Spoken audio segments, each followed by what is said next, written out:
Sai academy of engineers में आप सबका स्वागत है। हेलो बच्चों, नमस्कार।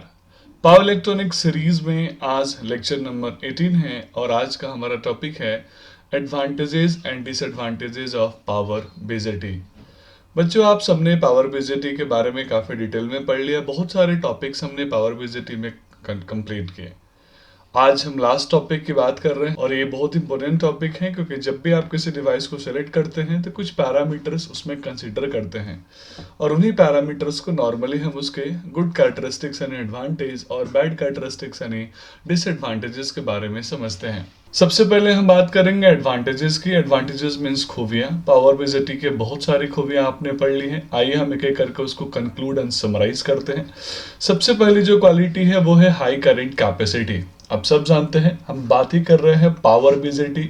तो पावर बीजेटी एक हाई करंट हैंडलिंग डिवाइस है, इसीलिए मैं बोल रहा हूँ कि हाई करंट कैपेसिटी इसकी एक क्वालिटी है।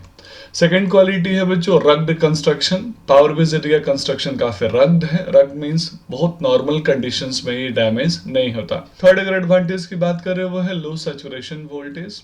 ये इसका एक स्पेशल मेरिट है कि पावर बीजेटी में हमने कैरेक्टरिस्टिक्स में दो सैचुरेशन स्टेजेस पढ़े थे।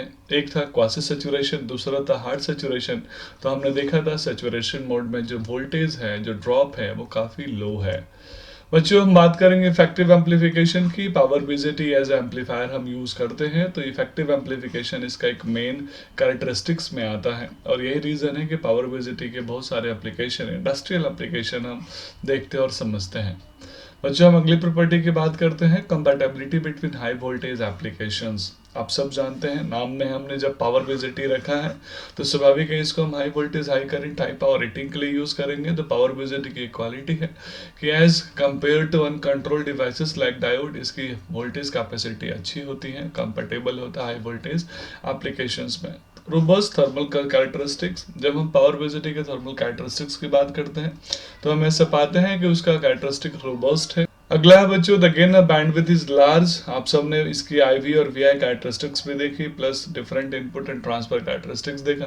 उसमें आपने देखा कि इसका जो गेन बैंडविड्थ है वो काफी लार्ज है और ये इसकी एक मेजर क्वालिटी और कैरेक्टरिस्टिक्स है।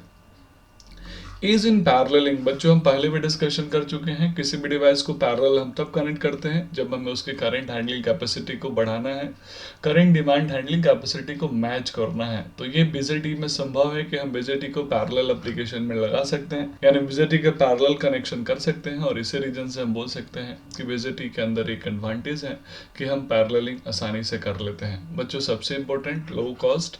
बीजेटी अपने कैरेक्टरिस्टिक्स से कंपैरेटिवली अगर कॉस्ट का एनालिसिस करें तो हम ऐसा पाते हैं कि बीजेटी अपने कैरेक्टरिस्टिक्स के मुकाबले जो कॉस्ट उसकी होनी चाहिए उससे वो कम कॉस्टली है और ये इसका एक मेजर एडवांटेजेस है। बच्चों, यहाँ हमने बहुत सारे एडवांटेजेस के बारे में डिस्कशन कर लिया। अब हम इसके कुछ डिमेरिट्स, लिमिटेशन यानी डिसएडवांटेजेस की बात करेंगे। आइए सबसे पहला हम डिसएडवांटेज समझते हैं और वह हीट जनरेशन। आप सब इस बीजेटी को पावर बीजेटी के पर्पज से यूज कर रहे हैं तो स्वाभाविक है हीट जनरेशन तो होगा। अब हीट जनरेशन रोकना संभव तो नहीं है क्योंकि जब आप high voltage, high current application करेंगे तो हीट डेवलप होगा, लेकिन हीट जनरेशन इसका एक नेगेटिव पॉइंट है क्योंकि हीट जनरेट होगा तो इसके कैरेक्टरिस्टिक्स भी चेंज होंगे। Slower switching speeds. हम ऐसे एक्सपेक्ट करते हैं कि बीजेटी की स्विचिंग स्पीड काफी हायर होनी चाहिए, लेकिन इसकी स्लोअर स्विचिंग स्पीड होती है क्योंकि ये माइनॉरिटी चार्ज कैरियर डिवाइस है। अगला है बल्कर साइज। अगर रेटिंग के कंपैरेटिवली साइज का कंपैरिजन करें तो बीजेटी समहाउ साइज में बिगर है और कम्पैक्ट साइज होता तो ज़्यादा बेटर होता, तो ये इसका एक डिसएडवांटेज में कंसीडर होगा। Lower efficiency. हम एक्सपेक्ट करते हैं कि जब डिवाइस हम हाई पावर की रेटिंग में यूज़ कर रहे हैं तो उसकी एफिशिएंसी अच्छी होनी चाहिए ताकि इनपुट और आउटपुट के बीच में मैक्सिमम कन्वर्जन हो सके, लेकिन अगर बीजेटी को कंपेयर किया जाए तो उसकी एफिशिएंसी हमारे एक्सपेक्टेड एफिशिएंसी से कम होती है, लोअर एफिशिएंसी होती है, जो लिमिटेशन है। Higher cost in some cases. पिछले भी डिस्कशन में हमने बात किया था, बीजेटी लोअर इन कॉस्ट है but not in all cases. इसीलिए कुछ केसेस में, स्पेशल एप्लीकेशन में हम देखते हैं पावर बीजेटी की कॉस्ट हाई हो जाती है, जो कि एक डिसएडवांटेज की कैटेगरी में आता है।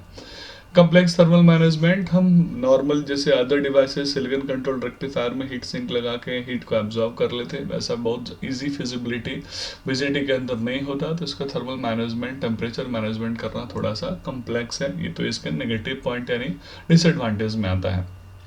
अगला है लिमिटेड फ्रीक्वेंसी रिस्पॉन्स।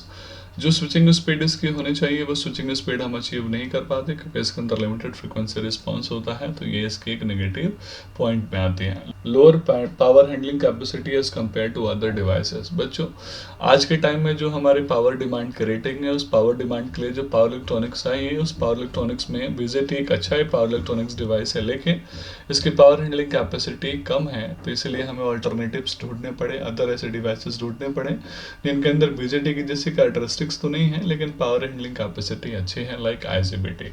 तो आइए बच्चों हम इसे एडवांटेज और डिसएडवांटेज से इस वीडियो को कंक्लूड करते हैं। मुझे उम्मीद है आपने काफ़ी अच्छे से एडवांटेज डिसएडवांटेज को समझ लिया होगा। पुराने वीडियोस आप देख चुके होंगे, नहीं देखे तो प्लीज़ आप सीरीज़ को फॉलो करें और शुरू से देखें।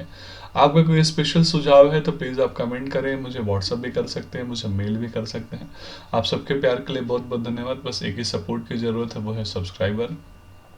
बच्चों हमारे चैनल पे सब्सक्राइबर बहुत ही कम है और अगर ऐसा रहेगा तो बहुत लंबे समय तक शायद मैं वीडियो नहीं बना पाऊँ, मुझे अल्टरनेटिव ढूंढना पड़ेगा। तो ये सब फ्री में सेवा मैं आपको दे रहा हूँ, तो मुझे उम्मीद है आप इस मजबूरी को समझेंगे और अगर आपको क्वालिटी कंटेंट मिल रहा है, अच्छा कंटेंट मिल रहा है, तो आप साथ में सपोर्ट भी करेंगे। तो बच्चों आज का वीडियो यहीं खत्म करते हैं। अगर आपको वीडियो पसंद आया तो आप जरूर लाइक करना और अगर आप नए हो तो चैनल को सब्सक्राइब भी करना। चलो मिलते हैं अगले वीडियो में, तब तक एंजॉय करो। जय हिंद, जय भारत।